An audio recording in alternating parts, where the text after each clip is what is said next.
ಛಲವಾದಿ ನಾರಾಯಣ ಸ್ವಾಮಿ ಒಬ್ಬ ಲಜ್ಜಗೇಡಿ. ಆತ R S ಎಸ್ನವರು ಚಡ್ಡಿ ಒತ್ಕೊಂಡು ತಲೆ ಮೇಲೆ ಹೋಗಿದ್ದಾನೆ. ಅವರಿಗೆ ನವಾ ಪೈಸೆ ಸಂವಿಧಾನದ ಬಗ್ಗೆ ಗೊತ್ತಿಲ್ಲ. ಅವನು ಛಲವಾದಿ ಅನ್ನೋದನ್ನು ಪಟ್ಟಗಿಲಿ. ಆತ ಕ್ರಿಶ್ಚಿಯನ್ನು. ಅವನಿಗೆ ಅಂಬೇಡ್ಕರ್ ವಾದನೂ ಗೊತ್ತಿಲ್ಲ. ಅಂಬೇಡ್ಕರ್ ವಾದ ಗೊತ್ತಿದ್ದರೆ ಮನುವಾದ ಪಕ್ಷಕ್ಕೆ ಯಾಕೆ ಹೋಗ್ಬೇಕಾಯ್ತು ಅವನು?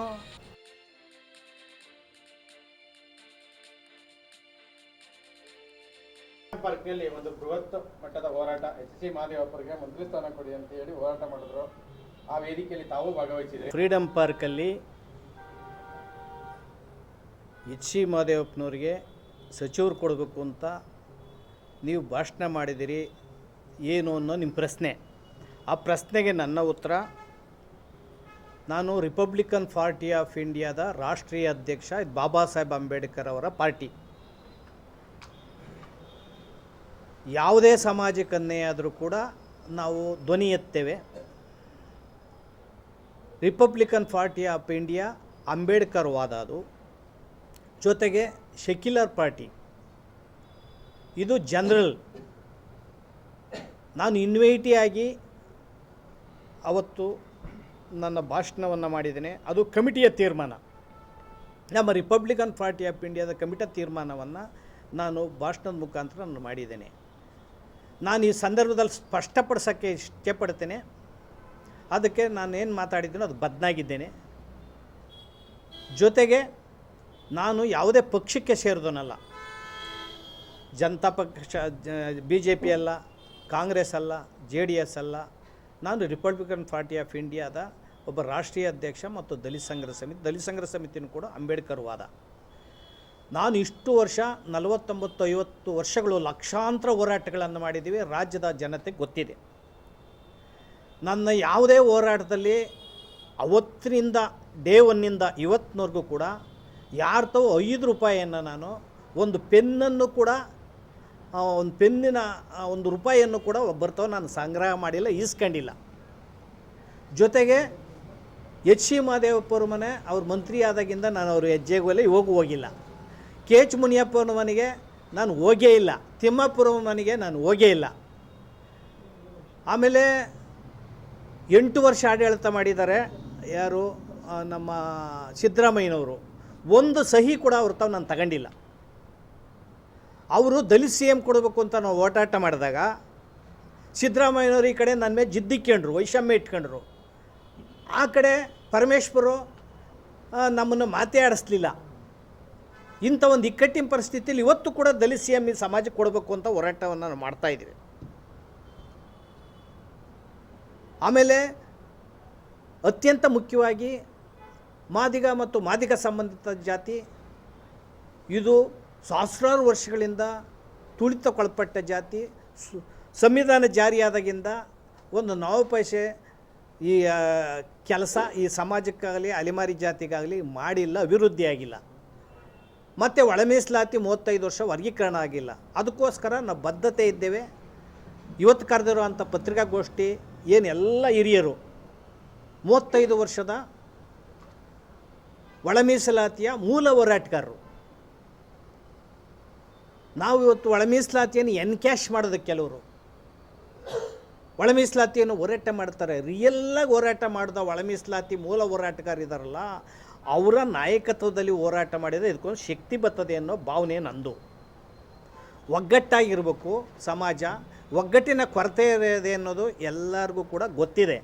ಒಗ್ಗಟ್ಟಿಂದ ಸಾಧನೆ ಮಾಡಿ ಆಮೇಲೆ ಅವರೇ ಯಾರಿಂದಲೋ ಹಣ ಸಂಗ್ರಹ ಮಾಡಿದ್ದಾರೆ ಈ ಥರ ಎಲ್ಲ ನಮಗೆ ಹೇಳಕ್ಕೆ ಹೋಗಬೇಡಿ. ನಮಗೆ ಹೇಳಕ್ಕೆ ಹೋದರೆ ಯಾವುದೇ ಸಾಕ್ಷಿ ಪುರಾವೆ ಇಲ್ದಲೆ ಛಲವಾದಿ ನಾರಾಯಣ ಸ್ವಾಮಿ ಒಬ್ಬ ಲಜ್ಜಗೇಡಿ. ಆತ RSSನವರು ಚಡ್ಡಿ ಒತ್ಕೊಂಡು ತಲೆ ಮೇಲೆ ಹೋಗಿದ್ದಾನೆ. ಅವರಿಗೆ ನವಾ ಪೈಸೆ ಸಂವಿಧಾನದ ಬಗ್ಗೆ ಗೊತ್ತಿಲ್ಲ. ಅವನು ಛಲವಾದಿ ಅನ್ನೋದನ್ನು ಪಟ್ಟಗಿಲಿ. ಆತ ಕ್ರಿಶ್ಚಿಯನ್ನು, ಛಲವಾದಿ ಅಲ್ಲ, ವಲಯ ಸಮಾಜದವನಲ್ಲ. ಆ ಸಮಾಜದವನಾಗಿದ್ದರೆ ಮಹದೇವಪ್ಪನ ಒಪ್ಕೊಂಡ್ರು. ಆ ಸಮಾಜದಾಗ ಒಂದು ಒಗ್ಗಟ್ಟಿದೆ. ಅವನಿಗೆ ಅಂಬೇಡ್ಕರ್ ವಾದನೂ ಗೊತ್ತಿಲ್ಲ. ಅಂಬೇಡ್ಕರ್ ವಾದ ಗೊತ್ತಿದ್ದರೆ ಮನುವಾದ ಪಕ್ಷಕ್ಕೆ ಯಾಕೆ ಹೋಗ್ಬೇಕಾಯ್ತು ಅವನು? ಅದನ್ನು ಯಾಕೆ ಇವನು ಮಾತಾಡಬೇಕು? ಈಗ BJPಯಲ್ಲಿ ಅನೇಕ ಜನ ನಮ್ಮ ಸಹೋದರರು ಸ್ನೇಹಿತರಿದ್ದಾರಪ್ಪ. ಪಕ್ಷ ಇರಿ, ತೊಂದರೆ ಇಲ್ಲ, ಅದು ಒಂದು ಪಕ್ಷ. ನಾವು ಯಾವನು ವಿರೋಧ ಮಾಡಲ್ಲ. ನೀನು ದಲಿತ ಸಂಘಟನೆ ಮೇಲೆ ನೀನು ಬಾಯಿ ಹರಿದಂಗೆ ನಾರಾಯಣಸ್ವಾಮಿ ಮಾಡ್ತೀನಿ ಅಂದರೆ ಅವ್ರ ಪರಿಸ್ಥಿತಿ ಗೊತ್ತಾ? ದಲಿತ ಚಳುವಳಿನಲ್ಲಿ ಎಷ್ಟು ಜನ ಊಟ ಇಲ್ಲದಲ್ಲಿ ಅಲ್ಸರಾಗಿ ಸತ್ತಿದ್ದಾರೆ. ಎಷ್ಟೋ ಜನಕ್ಕೆ ಅವ್ರಿಗೆ ಶೆಲ್ಟ್ರ್ ಇಲ್ಲ, ಮನೆಗಳಿಲ್ಲ, ಸೂರಿಲ್ಲ ಅವ್ರಿಗೆ. ಪ್ಯಾರಲಿಸಿಸ್ ಆಗಿ ಜಯಣ್ಣ ಮುಚ್ಚುವಾಗ ನಾರಾಯಣಸ್ವಾಮಿಯವರು ಮತ್ತು ನಮ್ಮ ಆಂಜನೇಯನವರು ಅವ್ರಿಗೆ ಜಾಗ ಕೊಟ್ಟು ಮುಚ್ಚಿದ್ದಾರೆ. ಚಂದ್ರಪ್ರಸಾದ್ ತ್ಯಾಗಿಗೆ ಕಿಡ್ನಿ ಒಯ್ಬಿಟ್ಟು ಮಗಳು ಕಿಡ್ನಿ ಕೊಟ್ಟಿಲ್ಲ. ನಾವೆಲ್ಲ ದುಡ್ಡು ಎತ್ತ 10,000 ರೂಪಾಯಿ ಕೊಟ್ಟಿವಿ, ಸಾಕಾಗಲ್ಲ. ಮಗಳು ತೀರೋದ್ಲು, ಅವರು ತೀರೋದ್ರು. ಹಿಂಗಾಗಿ ಕಂಬಾಲ್ಪಲ್ಲಿ ವಿಚಾರದಲ್ಲಿ ನೀನು ಎಲ್ಲಿದ್ದೆ? ಒಂದು ಹೇಳಿಕೆ ಕೊಟ್ಟಿದ್ಯಾ? ಬೆಂಡಿಗೆರೆ, ತತ್ತೂರು, ಖಾನಾಪುರ, ಸೇಡಮು, ಗಿಣಿಗೇರಿ, ಮೆದಕ್ನಾಳ, ನರಸ್ಲಗಿ ಎಷ್ಟು ಕಡೆ ನರಮೇಧಗಳಾಗಿದೆ. ಒಂದು ಹೇಳಿಕೆ ಕೊಟ್ಟಿದ್ದೀನಪ್ಪ ನಾರಾಯಣಸ್ವಾಮಿ? ಯಾರು ನೀನು? ಚಲವಾದಿ ನಾರಾಯಣಸ್ವಾಮಿ? ಚಲವಾದಿ ಅಂತ ಯಾಕೆ ಹಾಕ್ಕೊಂಡಿದ್ದೀನಿ ನೀನು? ಇದು ನಿನ್ನ ಲಜ್ಜೆಗೇಡಿತನ, ನಿನ್ನ ಗುಲಾಮ್ಗಿರಿ, ನಿನ್ನ ಹಫಾಪಿ. ಬಾಬಾ ಸಾಹೇಬ್ ಪ್ರತಿಗಾಮಿ ಶಕ್ತಿ ಅಂತ ಏನು ಹೇಳಿದ್ರು ಅದು ನೀನೇ. ಬಾಬಾ ಸಾಹೇಬ್ರವ್ರನ್ನ ಕಣ್ಣೀರು ಹಾಕ್ಸಿದ್ರಲ್ಲ ಅವತ್ತು, ಎಲ್ಲ ನನ್ನ ಲೆಫ್ಟಿನೆಂಟ್ಗಳೆಲ್ಲ ಬಿಟ್ಟೋಗ್ಬಿಟ್ರು, ಸಿಂಗಲ್ ಮಾಡಿ ಅಂತ ಬಾಬಾ ಸಾಹೇಬ್ರು ಕಣ್ಣೀರು ಹಾಕಿದ್ರಲ್ಲ, ನೀವುಗಳೇ ಅವರು. ಅದೇ ಬ್ರೆಡ್ಡೆ ನೀವಲ್ಲ. ಫಸ್ಟು ಮಾತಿನಲ್ಲಿ ನಾಲಿಗೆ ಗಮನ ಇರಲಿ. ಯಾರೋ ನಿನ್ನವ್ರು ಮೆಚ್ಚೋಕ್ಕೆ, ನಿನ್ನ ನಾಯಕರು ಮೆಚ್ಚೋಕ್ಕೆ ಈ ಸಮಾಜದಲ್ಲಿ ತುಂಬ ಸದೃವಾಸಿಕೋ ದಲಿತ ಸಂಘಟನೆಗಳನ್ನು ಬೆಳಿಗ್ಗೆ ಎಲ್ಲನೂ ಕೂಗಾಟ, ರಾತ್ರಿ ಎಲ್ಲ ತೂರಾಟ ಅಂತ ಹೇಳ್ತೀವಿ. ಅಯೋಗ್ಯ ನೀನು ಕುಡ್ಕ. ನಾನು ಕುಡಿತೀನಾ? ನಾವು ಕುಡುಕರಲ್ಲ. ಎಂದೂ ಕೂಡ ಬಾಬಾ ಸಾಹೇಬ್ರ ತತ್ವ ಸಿದ್ಧಾಂತಕ್ಕೆ ಭದ್ರಾಗಿರೋರು. ನಾವೆಲ್ಲೂ ಕೂಡ 5 ಪೈಸಾ ಸಂಗ್ರಹಕ್ಕಲ್ಲ. BJP RSS ನಾವು ಅವರು ಒಂದು ಪಾರ್ಟಿ, ಅವ್ರ ಕೆಲಸ ಅವ್ರು ಮಾಡ್ಕೊಳ್ಳಿ. ನಾವೇನು ಅಷ್ಟು ಕಟುವಾಗಿರೋದಲ್ಲ, ಮಾಡಲ್ಲ. ನಾವು ಬ್ರಾಹ್ಮಣ್ಯ ಮನುವಾದ ಅಷ್ಟೇ ವಿರೋಧ ನಮ್ಮದು. ನೀನು ಮನುವಾದ ಬ್ರಾಹ್ಮಣ್ಯ ಅಂದ್ರೆ ನಾರಾಯಣಸ್ವಾಮಿ ಗೊತ್ತೇನೋ ನಿನಗೆ? ಅಯೋಗ್ಯ ನೀನು ಬಂಗಾರಪ್ಪರ ಜೊತೆಗಿದ್ದೆ, ನಾನು ಇದ್ದೆ, ನಾನು ನೆಲಮಂಗಲದಿಂದ ನಿಂತಿದ್ದೆ. ಅಲ್ಲಿ ಏನೇನು ಮಾಡಿದೆ? ಎಷ್ಟು ದುಡ್ಡು ಕದ್ದು ಓಡ್ ಬಂದೆ. ನಾನು ಕೊಡ್ಲಾ ದಾಖಲೆ? ನಂದೇನಾದರೂ ಎಲ್ಲ ಕಾಸು ತಾಂಡಿದ್ರೆ ಕೊಡ್ರಪ್ಪ ನೀವು ದಾಖಲೆಗಳನ್ನು. ಅಲ್ಲೋ ಪ್ಯಾಕೇಜ್ ಅಂತೀಯಲ್ಲ, ಪ್ಯಾಕೇಜ್ ಯಾರ್ಯಾರು? ನೀನು ಅಣ್ತಂದಿರೇ. ಈ ಮತ ಪಿಡುಕರಿದಾರಲ್ಲ, ಮತ ಹಿಡುಕರಿದಾರಲ್ಲ, ಸಿದ್ದರಾಮಯ್ಯನ ಚೇಲೆಗಳಿದಾರಲ್ಲ, ಆ ಸಿದ್ದರಾಮಯ್ಯನ ಚೇಲೆಗಳೇ ಮಾದೇವಪ್ಪನ ಕಾರ್ಯಕ್ರಮಕ್ಕೆ ಬರಲಿಲ್ಲ. ಆ ಕಾರ್ಯಕ್ರಮಕ್ಕೆ ಬಂದು ವಾಯ್ಸ್ ಮಾಡಲಿಲ್ಲ. ನಾನು ಬಂದು ವಾಯ್ಸ್ ಮಾಡಿದೆ ಹೇಗಿದೆ ಅಂತ. ಮತ ಹಿಡುಕರು ಹೇಳಿದಿರಿ, ಹಣ ವಸೂಲಿ ಮಾಡಿದ್ರೆ ಹೇಳಿದಿರಿ. ನೀನು ಪ್ಯಾಕೇಜ್. ನಿನ್ನ ಸಂಬಂಧಗಳಿದ್ದಾರೆ, ರಕ್ತ ಸಂಬಂಧ, ಅವರು ಪ್ಯಾಕೇಜ್. ಅವರಿಂದಲೇ ರೆಡ್ ಹಾಕಿರೋದು ನಾನು. ಎಷ್ಟು ನಮಗೆ ತೀಟೆ ಮಾಡಿರಿ ನೀವೆಲ್ಲ. ಇವತ್ತು ಹೋಗ್ಬಿಟ್ಟು ಪ್ಯಾಕೇಜ್ ಪಾರ್ಟಿಗಳು ರಾತ್ರೆಲ್ಲ ಬೆಳಗ್ಗೆಲ್ಲ ಕೂಗಾಟ, ರಾತ್ರೆಲ್ಲ ತೂರಾಟ ಅಂತ ಹೇಳ್ತೀಯ, ಪ್ಯಾಕೇಜ್ ಅಂತ ಹೇಳ್ತೀಯ. ಸಂಘಟನೆಗಿರೋ ಬದ್ಧತೆ ಬಹುಶಃ ಯಾವುದೇ ಈ ದೇಶದ ರಾಜಕೀಯ ಪಕ್ಷಕ್ಕಿಲ್ಲ. ಬಾಬಾ ಸಾಹೇಬ್ ಅಂಬೇಡ್ಕರನ್ನು, ಬುದ್ಧನನ್ನು, ಪೆರಿಯರನ್ನು, ನಾರಾಯಣಗುರುವನ್ನು, ಸವಿತಾ, ಸೂಪಿ, ಸಾಹು ಮಹಾರಾಜ್ ಎಲ್ಲರನ್ನ ಹೊರಗಡೆ ತಂದವ್ರು ನಾವು. ಕೊನೆಗೆ ಕನಕ ಕಬೀರನ್ನ ಹೊರಗಡೆ ತಂದವ್ರು ನಾವು. ನಾನು 77ರಲ್ಲಿ ತುಮಕೂರಲ್ಲಿ ಒಂದು ಹಾಟ್ಲಿಗೆ ಹೋಗಿ ಭಾಷಣ ಮಾಡುವಾಗ ಸ್ಟೂಡೆಂಟ್ ಕೇಳೋದು ಅಂಬೇಡ್ಕರ್ ಅಂದರೆ ಯಾರು ಗೊತ್ತಾ ಅಂತ. ಒಬ್ಬ ಹುಡುಗ ಇದ್ದ, ಏನು ಅನ್ನೋದಕ್ಕೆ ಅಂಬಾಸಿಡರ್ ಕಾರು ಅಂದ. ಅಂಥ ಪರಿಸ್ಥಿತಿ. ಅಂಬೇಡ್ಕರ್ ಹೆಸರೇ ಗೊತ್ತಿರಲಿಲ್ಲ. 70-80ರಿಂದ ಆಚೆಗೆ ಅಂಬೇಡ್ಕರ್ ಹೆಸರನ್ನು ಪ್ರಚಾರಕ್ಕೆ ತಂದವರು. ಸಾವಿರಾರು ಪುಸ್ತಕಗಳು ಪ್ರಿಂಟ್ ಆಗಿದ್ದಾವೆ. ಅಂಬೇಡ್ಕರನ್ನು ವರ್ಲ್ಡ್ ನಾಲೆಡ್ಜ್ ಅಂತ ಹೇಳಿದ್ದಾರೆ.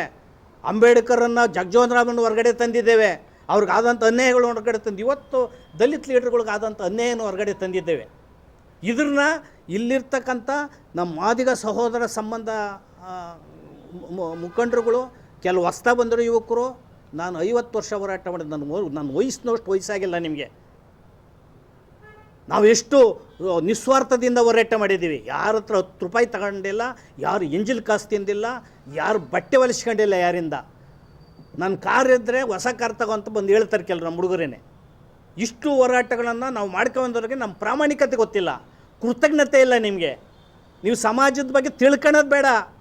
ನೀವು ಯಾರ್ದೋ ಗುಲಾಮರಾಗಿ ನಮ್ಮ ಸ್ಪರ್ಧೆ ಮಾಡೋಕ್ಕೆ ಬರ್ತೀರ. ನನ್ನ ಸ್ಪರ್ಧೆಗೆ ಸಾಧ್ಯನೇ ನೀವು? ನಮ್ಮ ಪ್ರಚಾರಕ್ಕೆ ಎಂದೂ ಕೂಡ ಗೀಳಿಗೆ ಬಿದ್ದವರಲ್ಲ ನಾವು. ನಿಸ್ವಾರ್ಥದಿಂದ ಹೋರಾಟ ಮಾಡಿದವ್ರು ನಾವು. ಅದೇ ಥರ ಶಂಕರಪ್ಪ ಅಂತ ನನ್ನ ಪಕ್ಕ ಕೂತಿದ್ದಾರೆ, ಎಡಗಡೆ ಶಂಕರಪ್ಪ ದಂಡೋರ.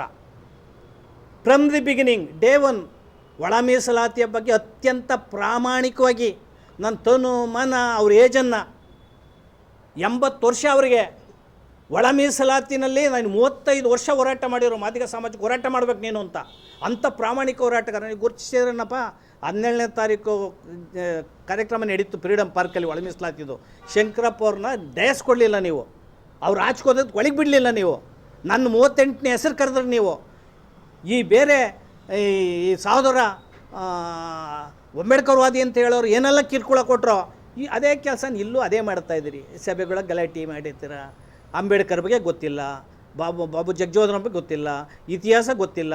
ನನಗಂತೂ ಸಾಸಿವೆ ಕಾಳಿನಷ್ಟು ಗೊತ್ತು ಅಷ್ಟೇ ಸ್ವಾಮಿ.